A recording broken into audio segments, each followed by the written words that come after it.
आज्ञा पई अकाल की तबे चलाया पंथ सबसे कड़वा हुक्म है गुरु माने ग्रंथ। आज्ञा पई अकाल की तबे चलाया पंथ सबसे कड़वा हुक्म है गुरु माने ग्रंथ। गुरु माने ग्रंथ गुरु माने ग्रंथ। आज्ञा पई अकाल की तबे चलाया पंथ सबसे कड़वा। ਵਾਹਿਗੁਰੂ ਜੀ ਕਾ ਖਾਲਸਾ ਵਾਹਿਗੁਰੂ ਜੀ ਕੀ ਫਤਿਹ। ਸਭ ਤੋਂ ਪਹਿਲੇ ਮੈਂ ਸਰੋਤਿਆਂ ਨਾਲ ਆਪਣੇ ਪਿਤਾ ਜੀ ਡਾਕਟਰ ਸਰੂਪ ਸਿੰਘ ਅਲੱਗ, ਆਪਣੇ ਵੱਲੋਂ ਸੁਖਿੰਦਰਪਾਲ ਸਿੰਘ ਅਲੱਗ ਔਰ ਆਪਣੇ ਛੋਟੇ ਵੀਰ ਡਾਕਟਰ ਰਮਿੰਦਰਦੀਪ ਸਿੰਘ ਅਲੱਗ ਵੱਲੋਂ ਗੁਰੂ ਗ੍ਰੰਥ ਸਾਹਿਬ ਦੇ ਪ੍ਰਕਾਸ਼ ਪੁਰਬ ਦੀਆਂ ਸਾਰੇ ਸਰੋਤਿਆਂ ਨਾਲ ਬਹੁਤ ਬਹੁਤ ਮੁਬਾਰਕਾਂ ਸਾਂਝੀਆਂ ਕਰਦਾ ਔਰ ਸੱਚੇ ਪਾਤਸ਼ਾਹ ਵਾਹਿਗੁਰੂ ਅੱਗੇ ਅਰਦਾਸ ਕਰਦਾ ਕਿ ਸਾਰੀ ਮਨੁੱਖਤਾ ਨੂੰ ਖੁਸ਼ੀਆਂ ਤੇ ਖੇੜਿਆਂ ਨਾਲ ਭਰਪੂਰ ਕਰਨ। ਇਹ ਸਾਡੀ ਦਿਲੀ ਅਰਦਾਸ ਹੈ। ਆਓ ਅੱਜ ਇਸ ਪਾਵਨ ਦਿਹਾੜੇ 'ਤੇ ਸ੍ਰੀ ਗੁਰੂ ਗ੍ਰੰਥ ਸਾਹਿਬ ਦੀ ਸਿਰਜਣਾ ਦਾ ਪਵਿੱਤਰ ਅਮਲ ਬਾਰੇ ਵਿਚਾਰ ਕਰੀਏ। ਇਹ ਵਿਚਾਰ ਡਾਕਟਰ ਸਰੂਪ ਸਿੰਘ ਅਲੱਗ, ਜੋ ਕਿ ਸਿੱਖ ਕੌਮ ਦੇ ਮਹਾਨ ਵਿਦਵਾਨ ਹਨ, ਦੀ ਬਹੁਤ ਹੀ ਪ੍ਰਸਿੱਧ ਪੁਸਤਕ ਪਰਿਚੈ ਸ੍ਰੀ ਗੁਰੂ ਗ੍ਰੰਥ ਸਾਹਿਬ 'ਚੋਂ ਲਏ ਗਏ ਹਨ ਅਤੇ ਵਕਤਾ ਹਨ ਸੁਖਿੰਦਰਪਾਲ ਸਿੰਘ ਅਲੱਗ, ਸਕੱਤਰ general Alag Shabad Yug charitable trust Ludhiana. Telephone number 9988400018। Sri Guru Granth Sahib ਇਨਸਾਨੀ ਨਸਲ ਦੇ ਸ਼ਬਦ ਰੂਪ ਗੁਰੂ ਹਨ, ਪਥ ਪ੍ਰਦਰਸ਼ਕ ਹਨ, ਜਿਨ੍ਹਾਂ ਦੀ ਪ੍ਰਾਰੰਭਤਾ ਗੁਰੂ ਨਾਨਕ ਸਾਹਿਬ ਵੱਲੋਂ ਸ਼ਬਦ ਨੂੰ ਗੁਰੂ ਦਾ ਦਰਜਾ ਦੇਣ ਨਾਲ ਹੋਈ। ਸਿੱਖ ਸੰਗਤਾਂ ਅਤੇ ਗੁਰਬਾਣੀ ਪ੍ਰੇਮੀ ਸ੍ਰੀ ਗੁਰੂ ਗ੍ਰੰਥ ਸਾਹਿਬ ਨੂੰ ਤੁਰ ਤੋਂ ਆਏ ਇਲਾਹੀ ਪ੍ਰਵਚਨਾਂ ਦਾ ਅਨਮੋਲ ਖਜ਼ਾਨਾ ਸਮਝਦੇ ਹਨ। ਇਸ ਸ਼ਬਦ ਗੁਰੂ ਵਿੱਚ 36 ਮਹਾਂਪੁਰਸ਼ਾਂ ਦੀ ਪਵਿੱਤਰ ਬਾਣੀ ਹੈ। ਇਹਨਾਂ 36 ਮਹਾਂਪੁਰਸ਼ਾਂ ਵਿੱਚੋਂ 6 ਸਿੱਖ ਗੁਰੂ ਸਾਹਿਬਾਨ ਹਨ। 15 ਭਾਰਤ ਵਰਸ਼ ਦੇ ਵੱਖ-ਵੱਖ ਖੇਤਰਾਂ ਵਿੱਚ 12ਵੀਂ ਸਦੀ ਤੋਂ ਲੈ ਕੇ 16ਵੀਂ ਸਦੀ ਤੱਕ ਵਿਚਰੇ ਭਗਤ ਜਨ ਹਨ, ਜਿਨ੍ਹਾਂ ਵਿੱਚ ਹਿੰਦੂ ਵੀ ਹਨ ਅਤੇ ਮੁਸਲਮਾਨ ਵੀ, ਕਥਿਤ ਉੱਚੀਆਂ ਜਾਤਾਂ ਵਾਲੇ ਵੀ ਹਨ ਅਤੇ ਨੀਵੀਆਂ ਜਾਤਾਂ ਅਤੇ ਛੋਟੇ-ਛੋਟੇ ਕਾਰੋਬਾਰ ਕਰਨ ਵਾਲੇ ਵੀ। ਇਹਨਾਂ ਭਗਤਾਂ ਵਿੱਚੋਂ ਕਿਸੇ ਦੀ ਭਾਸ਼ਾ ਹਿੰਦੀ ਹੈ, ਕਿਸੇ ਦੀ ਬਿਰਜੀ ਹੈ, ਮਰਾਠੀ ਹੈ, ਮੁਲਤਾਨੀ ਹੈ ਅਤੇ ਠੇਠ ਪੰਜਾਬੀ ਜਾਂ ਸੰਤ ਭਾਸ਼ਾ ਹੈ। ਇਹਨਾਂ ਤੋਂ ਇਲਾਵਾ 4 ਗੁਰੂ ਘਰ ਦੇ ਅਨੰਨ ਭਗਤ ਸ਼ਰਧਾਲੂ ਹਨ ਅਤੇ 11 ਭੱਟ ਹਨ, ਜੋ ਆਪਣੇ ਆਪ ਨੂੰ ਬ੍ਰਾਹਮਣ ਵਿਦਵਾਨ ਅਖਵਾਉਂਦੇ ਹਨ ਅਤੇ ਜੋ ਮੁੱਖ ਤੌਰ 'ਤੇ ਵੱਖ-ਵੱਖ ਥਾਵਾਂ ਦਾ ਭਰਮਣ ਕਰਕੇ ਧਾਰਮਿਕ ਬੈਠਕਾਂ ਵਿੱਚ ਸ਼ਾਮਲ ਹੋ ਕੇ ਆਪਣੀ ਵਿਦਵਤਾ, ਗਿਆਨ ਅਤੇ ਡੂੰਘੇ ਅਨੁਭਵਾਂ ਰਾਹੀਂ ਮਾਨਵ ਸਮਾਜ ਨੂੰ ਪਰਮਾਤਮਾ ਦੀ ਹਸਤੀ ਨਾਲ ਜੋੜਨ ਦੀ ਭੂਮਿਕਾ ਨਿਭਾਉਂਦੇ ਰਹੇ ਹਨ। ਇਹਨਾਂ ਸਾਰੇ ਪ੍ਰਭੂ ਪ੍ਰੇਮੀਆਂ ਦੀ ਬਾਣੀ ਸਿੱਖ ਧਰਮ ਦੇ ਬਾਨੀ ਸ੍ਰੀ ਗੁਰੂ ਨਾਨਕ ਸਾਹਿਬ ਦੇ ਸਮੇਂ ਤੋਂ ਹੀ ਇਕੱਤਰ ਕਰਨ ਦਾ ਸਿਲਸਿਲਾ ਚੱਲ ਪਿਆ ਸੀ।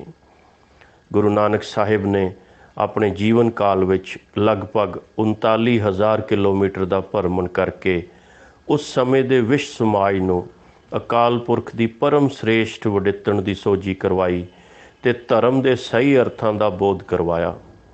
ਆਪਣੀਆਂ 4 ਉਦਾਸੀਆਂ ਦੌਰਾਨ, ਜਿਨ੍ਹਾਂ ਨੂੰ ਉਹਨਾਂ ਨੇ ਪੂਰਾ ਕਰਨ ਵਿੱਚ ਤਕਰੀਬਨ 24 ਸਾਲ ਤੱਕ ਸਫ਼ਰ ਕੀਤਾ, ਉਹਨਾਂ ਨੇ ਕਈ ਪ੍ਰਕਾਰ ਦੇ ਸਾਧੂਆਂ, ਸੰਤਾਂ, ਭਗਤਾਂ ਨਾਲ ਸੰਪਰਕ ਸਥਾਪਿਤ ਕੀਤਾ ਅਤੇ ਵਿਚਾਰਾਂ ਦਾ ਆਦਾਨ ਪ੍ਰਦਾਨ ਕਰਕੇ ਹਰ ਖੇਤਰ ਵਿੱਚ ਕ੍ਰਾਂਤੀਕਾਰੀ ਸੋਚ ਨੂੰ ਬੜਾਵਾ ਦਿੱਤਾ। ਇਸ ਦੌਰਾਨ ਉਹਨਾਂ ਆਪਣੇ ਵੱਲੋਂ ਵੀ ਤੁਰਕੀ ਬਾਣੀ ਰਚੀ। ਉਸ ਨੂੰ ਉਹ ਇਕੱਤਰ ਕਰਦੇ ਰਹੇ, ਗਾ ਗਾ ਕੇ ਮਾਨਵ ਜਾਤ ਨੂੰ ਸੁਣਾ ਕੇ ਉਸ ਦੇ ਕਪਾਟ ਖੋਲ੍ਹਦੇ ਰਹੇ ਅਤੇ ਜਨ ਸਮੂਹ ਨੂੰ ਆਪਣੇ ਵਿਚਾਰਾਂ ਤੇ ਇਲਾਹੀ ਬਾਣੀ ਨਾਲ ਜੋੜਦੇ ਰਹੇ।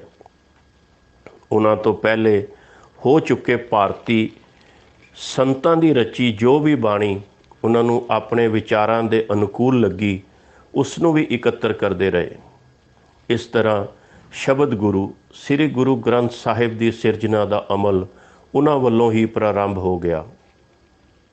ਉਹਨਾਂ ਦਾ ਅਕੀਦਾ ਹੀ ਮਾਨਵ ਜਾਤ ਨੂੰ ਸ਼ਬਦ ਗੁਰੂ ਨਾਲ ਜੋੜਨ ਦਾ ਸੀ, ਤਾਂ ਕਿ ਲੁਕਾਈ ਭਰਮਾਂ ਵਹਿਮਾਂ ਦੇ ਵਿਅਰਥ ਚੱਕਰਾਂ ਵਿੱਚੋਂ ਨਿਕਲ ਕੇ ਇੱਕ ਅਕਾਲ ਪੁਰਖ ਦੀ ਅਰਾਧਨਾ ਵਿੱਚ ਲੱਗ ਸਕੇ, ਜੋ ਸਾਡਾ ਸਾਰਿਆਂ ਦਾ ਪਾਲਣਹਾਰ ਹੈ, ਪਿਤਾ ਪਰਮੇਸ਼ਵਰ ਹੈ। ਉਹਨਾਂ ਨੇ ਸਿੱਧਾਂ ਨਾਲ ਗੋਸ਼ਟੀ ਕਰਦਿਆਂ ਉਹਨਾਂ ਨੂੰ ਇਹ ਗੱਲ ਸਪਸ਼ਟ ਰੂਪ ਵਿੱਚ ਕਹਿ ਦਿੱਤੀ ਸੀ ਕਿ ਉਹਨਾਂ ਦਾ ਗੁਰੂ ਕੇਵਲ ਤੇ ਕੇਵਲ ਸ਼ਬਦ ਹੈ, ਅਤੇ ਉਹ ਇਸ ਸ਼ਬਦ ਗੁਰੂ ਦੇ ਲੜ ਹੀ ਸਾਨੂੰ ਸਾਰਿਆਂ ਨੂੰ ਲਗਾਉਣਾ ਚਾਹੁੰਦੇ ਸਨ, ਜਿਸ ਲਈ ਉਹਨਾਂ ਨੇ ਹਰ ਹੀਲਾ ਵਸੀਲਾ ਜੋੜਿਆ।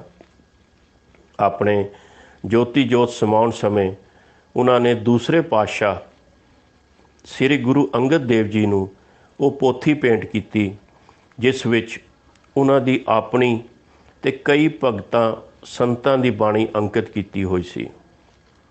ਗੁਰੂ ਅੰਗਦ ਦੇਵ ਜੀ ਅਤੇ ਗੁਰੂ ਅਮਰਦਾਸ ਜੀ ਨੇ ਵੀ ਜੋ ਬਾਣੀ ਰਚੀ, ਉਹ ਵੀ ਇਸ ਪੋਥੀ ਵਿੱਚ ਇਕੱਤਰ ਕਰ ਦਿੱਤੀ ਗਈ ਤੇ ਇਸ ਬਾਣੀ ਦਾ ਹੀ ਗਾਇਨ ਹੋਣ ਲੱਗ ਪਿਆ। ਗੁਰੂ ਅੰਗਦ ਦੇਵ ਜੀ ਨੇ ਤਾਂ ਇਸ ਦੇ ਛੋਟੇ ਛੋਟੇ ਗੁਟਕੇ ਤਿਆਰ ਕਰਕੇ ਸੰਗਤਾਂ ਵਿੱਚ ਇਸ ਦਾ ਪ੍ਰਸਾਰ ਕੀਤਾ। ਗੁਰੂ ਰਾਮਦਾਸ ਜੀ ਅਤੇ ਗੁਰੂ ਅਰਜਨ ਦੇਵ ਜੀ ਦੇ ਸਮੇਂ ਤੱਕ ਤਾਂ ਇਸ ਬਾਣੀ ਨੂੰ ਬਹੁਤ ਮਹਾਨਤਾ ਪ੍ਰਾਪਤ ਹੋਣ ਲੱਗ ਪਈ ਸੀ। ਗੁਰੂ ਅਰਜਨ ਦੇਵ ਜੀ ਖੁਦ ਬਾਣੀ ਦੇ ਬੋਹਿਤ ਸਨ। ਉਹਨਾਂ ਨੇ ਆਪਣੇ ਜੀਵਨ ਵਿੱਚ ਜਿਹੜੀ ਬਾਣੀ ਰਚੀ, ਉਸ ਦੇ 2218 ਸ਼ਬਦ ਸਨ।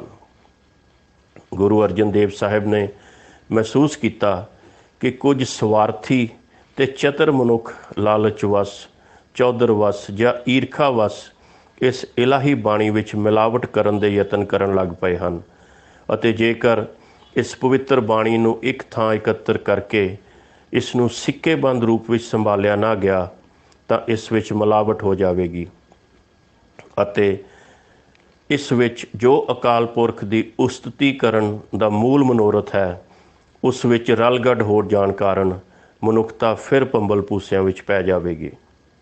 ਗੁਰੂ ਪਾਤਸ਼ਾਹ ਦੀ ਇਸ ਦੂਰਦ੍ਰਿਸ਼ਟਾ ਕਾਰਨ ਅਤੇ ਮਾਨਵਤਾ ਨੂੰ ਸ਼ਬਦ ਰੂਪ ਗੁਰੂ ਨਾਲ ਜੋੜਨ ਦੇ ਮਹਾਨ ਮਨਸੂਬੇ ਦੀ ਪੂਰਤੀ ਹਿੱਤ ਉਹਨਾਂ ਨੇ ਵਿਸ਼ੇਸ਼ ਪ੍ਰਯਤਨ ਕਰਕੇ ਜਿੱਥੇ ਜਿੱਥੇ ਵੀ ਇਹ ਬਾਣੀ ਪਈ ਹੋਈ ਸੀ, ਉੱਥੋਂ ਇਹ ਪ੍ਰਾਪਤ ਕੀਤੀ, ਅਤੇ ਫਿਰ ਰਾਮਸਰ ਅੰਮ੍ਰਿਤਸਰ ਦੇ ਅਸਥਾਨ 'ਤੇ ਭਾਈ ਗੁਰਦਾਸ ਜੀ ਨੂੰ ਨਾਲ ਲੈ ਕੇ ਇਕੱਠੀ ਹੋਈ ਸਾਰੀ ਬਾਣੀ ਦਾ ਨਿਰੀਖਣ ਕੀਤਾ, ਅਤੇ ਉਸ ਨੂੰ ਇੱਕ ਬੱਝਵੀਂ ਤਰਤੀਬ ਵਿੱਚ ਤੇ ਰਾਗਾਂ ਅਨੁਸਾਰ ਸੰਪਾਦਨ ਕੀਤਾ।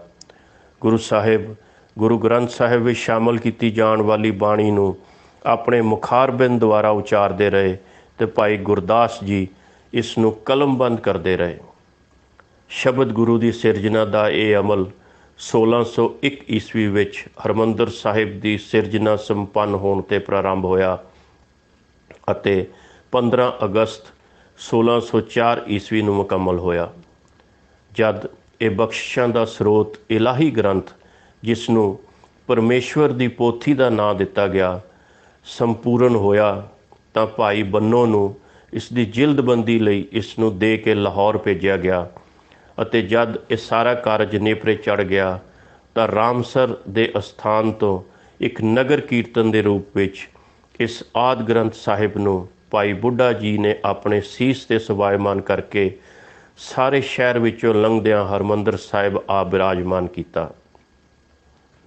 ਸਾਰੇ ਰਸਤੇ ਵਿੱਚ ਗੁਰੂ ਅਰਜਨ ਦੇਵ ਜੀ ਸੱਚੇ ਪਾਤਸ਼ਾਹ ਚੌਰ ਸਾਹਿਬ ਦੀ ਸੇਵਾ ਕਰਦੇ ਰਹੇ, ਅਤੇ ਸੰਗਤਾਂ ਫੁੱਲਾਂ ਦੀ ਵਰਖਾ ਕਰਦੀਆਂ ਰਹੀਆਂ। ਹਰ ਪਾਸੇ ਵਿਸਮਾਦੀ ਚਾਅ ਵੇਖਣ ਨੂੰ ਮਿਲਦਾ ਸੀ। ਇਸ ਪਵਿੱਤਰ ਦਿਵਸ ਨੂੰ ਸਮੁੱਚੇ ਪੰਥ ਨੇ 1 ਸਤੰਬਰ ਨੂੰ ਮਨਾਉਣਾ ਆਰੰਭਿਆ ਹੈ, ਪਰ ਨਾਨਕਸ਼ਾਹੀ ਕੈਲੰਡਰ ਵਿੱਚ ਨਵੀਂ ਸੋਧ ਕੀਤੇ ਜਾਣ ਕਾਰਨ ਹੁਣ ਇਹ ਦਿਵਸ 14 ਸਤੰਬਰ ਨੂੰ ਮਨਾਇਆ ਜਾਂਦਾ ਹੈ। ਜਦ ਇਸ ਮਹਾਨ ਗ੍ਰੰਥ ਨੂੰ ਹਰਿਮੰਦਰ ਸਾਹਿਬ ਵਿਖੇ ਸਵਾਇਮਾਨ ਕੀਤਾ ਗਿਆ ਤਾਂ ਇਸ ਦਾ ਹਰ ਰੋਜ਼ ਅੰਮ੍ਰਿਤ ਵੇਲੇ ਦਰਬਾਰ ਸਾਹਿਬ ਵਿੱਚ ਪ੍ਰਕਾਸ਼ ਹੁੰਦਾ, ਹੁਕਮਨਾਮਾ ਲਿਆ ਜਾਂਦਾ, ਅਤੇ ਸਾਰਾ ਦਿਨ ਕੀਰਤਨ ਦੀ ਸੇਵਾ ਚੱਲਦੀ ਰਹਿੰਦੀ। ਗੁਰੂ ਅਰਜਨ ਦੇਵ ਜੀ, ਭਾਈ ਬੁੱਢਾ ਜੀ ਅਤੇ ਭਾਈ ਗੁਰਦਾਸ ਜੀ ਨਾਲ ਰਲ ਕੇ ਖੁਦ ਵੀ ਕੀਰਤਨ ਕਰਦੇ। ਇਵੇਂ ਹਰਿਮੰਦਰ ਸਾਹਿਬ ਵਿਖੇ ਇੱਕ ਇਲਾਹੀ ਵਾਤਾਵਰਣ ਸਿਰਜ ਗਿਆ। ਗੁਰੂ ਸਾਹਿਬ ਨੇ 6 ਹੋਰ ਰਬਾਬੀ ਜਥੇ ਦਰਬਾਰ ਸਾਹਿਬ ਵਿੱਚ ਸਾਰਾ ਦਿਨ ਨਿਰੰਤਰ ਕੀਰਤਨ ਕਰਨ ਲਈ ਆਪਣੇ ਨਾਲ ਰੱਖੇ ਤੇ ਇਹ ਸਾਰੇ ਦੇ ਸਾਰੇ ਰਬਾਬੀ ਜਥੇ ਮੁਸਲਮਾਨ ਸ਼ਰਧਾਲੂਆਂ ਦੇ ਹੀ ਸਨ। ਦੂਰ ਦੂਰ ਤੋਂ ਸੰਗਤਾਂ ਇਸ ਨਵੇਂ ਤੀਰਥ ਅਤੇ ਨਵੇਂ ਗ੍ਰੰਥ ਦੇ ਦਰਸ਼ਨਾਂ ਲਈ ਆਉਣ ਲੱਗ ਪਈਆਂ। ਉਹ ਪਵਿੱਤਰ ਸਰੋਵਰ ਵਿੱਚ ਇਸ਼ਨਾਨ ਕਰਦੀਆਂ, ਦਰਬਾਰ ਸਾਹਿਬ ਵਿੱਚ ਇਕਾਗਰਚਿਤ ਹੋ ਕੇ ਕੀਰਤਨ ਸੁਣਦੀਆਂ, ਇੱਕ ਸੰਗਤ ਪੰਗਤ ਵਿੱਚ ਸੱਜ ਕੇ ਲੰਗਰ ਛਕਦੀਆਂ ਛਕਾਉਂਦੀਆਂ, ਨਿਸ਼ਕਾਮ ਸੇਵਾ ਕਰਕੇ ਆਪਣੇ ਹੱਥ ਸੁੱਚੇ ਤੇ ਆਤਮਾ ਸਵੱਛ ਕਰਦੀਆਂ।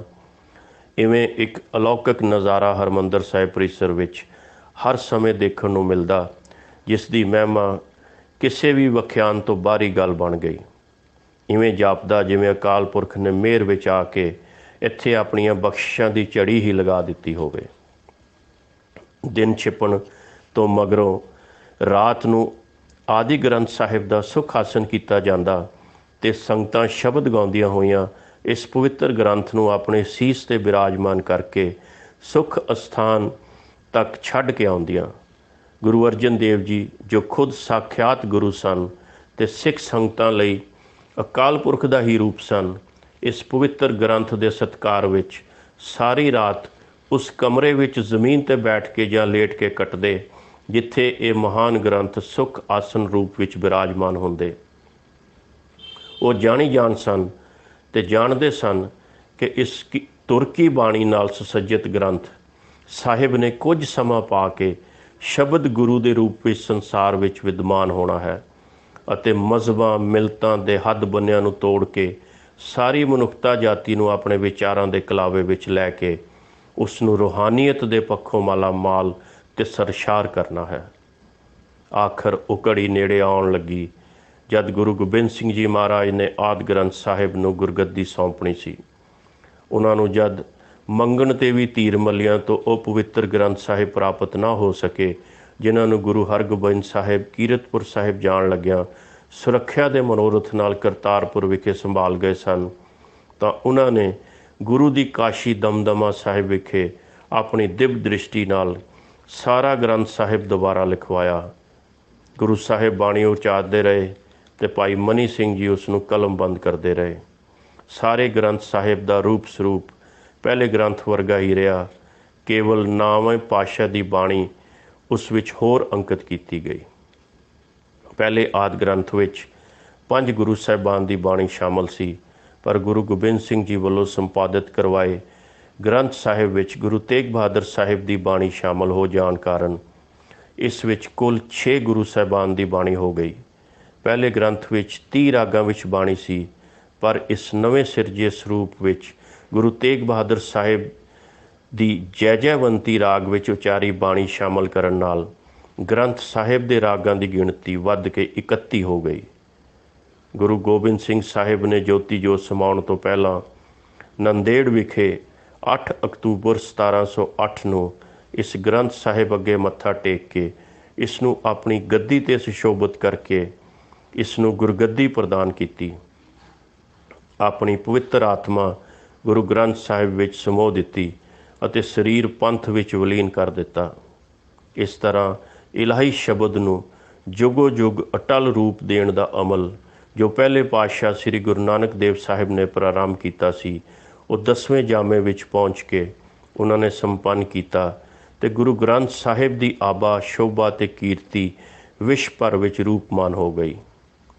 ਇਵੇਂ ਅਕਾਲ ਪੁਰਖ ਦਾ ਸ਼ਾਬਦਿਕ ਸਰੂਪ ਸਾਕਾਰਤਾ ਦਾ ਰੂਪ ਧਾਰਨ ਕਰ ਸਕਿਆ, ਜਿਸ ਨਾਲ ਸੰਸਾਰ ਭਰ ਦਾ ਧਾਰਮਿਕ ਮੰਡਲ ਰੁਸ਼ਨਾਸ ਹੋ ਗਿਆ ਤੇ ਹਰ ਪਾਸੇ ਇਸ ਇਲਾਹੀ ਸ਼ਬਦ ਗੁਰੂ ਦਾ ਪ੍ਰਕਾਸ਼ ਮਨੁੱਖੀ ਮਨਾਂ ਨੂੰ ਪ੍ਰਕਾਸ਼ਮਾਨ ਕਰਨ ਦੀ ਕਲਾ ਵਰਤਾਉਣ ਲੱਗ ਪਿਆ।